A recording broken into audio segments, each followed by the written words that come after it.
CBI এর FIR name Suvendu অধিকারীকে CBI দেখতে পাচ্ছে না। আবার সিবিআই এর এফআইআর নেম রাজকুমার রাম, তিনি ইডির অ্যাসিস্ট্যান্ট ডিরেক্টর, তাকে তৃণমূলের বাড়িতে পাঠাচ্ছে দুর্নীতির গল্প লেখার জন্য।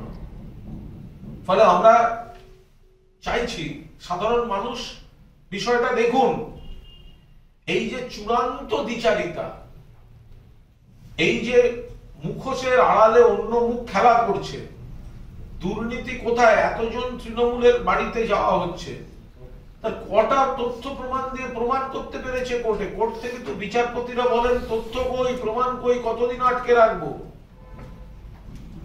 আর তদন্তে যাচ্ছেন কে বা কারা? তদন্তে যাচ্ছেন রাজকুমার রাম, যিনি নিজে সিবিআই এর এফআইআর নেম।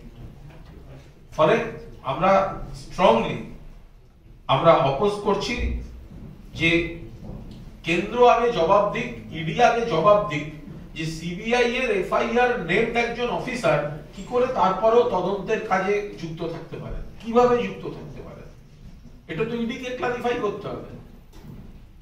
এই রাজকুমার রাম কি সেই রাজকুমার Ram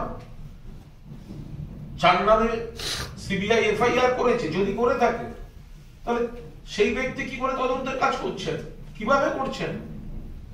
CBI FIR named Suvendu অধিকারীকে ধরবে না, আবার এফআইআর নেমড অফিসারদেরকে তাদের রাজনৈতিক প্রতিহিংসা, ভেন্ডেটা পলিটিক্সে ব্যবহার করবে, এটা কি করে হতে পারে? বিজেপির নেতারা কদিন আগেই বলেছিলেন, 30শে ডিসেম্বরও বলেছিলেন, এরপরে উত্তর 24 পরগনায় কি হবে দেখবেন। বিজেপি তো বলে দিচ্ছে এজেন্সি কবে যাবে, কোথায় যাবে, কোন জেলায় যাবে, কোন দলের বাড়ি যাবে, কার বাড়ি যাবে। সাধারণ মানুষের কাছে ইডি, সিবিআই, এনআইএ এর বিশ্বাসযোগ্যতা বলে আর কিছু নেই। তারা ভাবছে বিজেপির লোক পাঠাচ্ছে। এখন সেই জায়গায় এই লোকের যদি আবার এই নমুনা হয়, তাহলে তো সে ভয়ঙ্কর কঠিন ব্যাপার।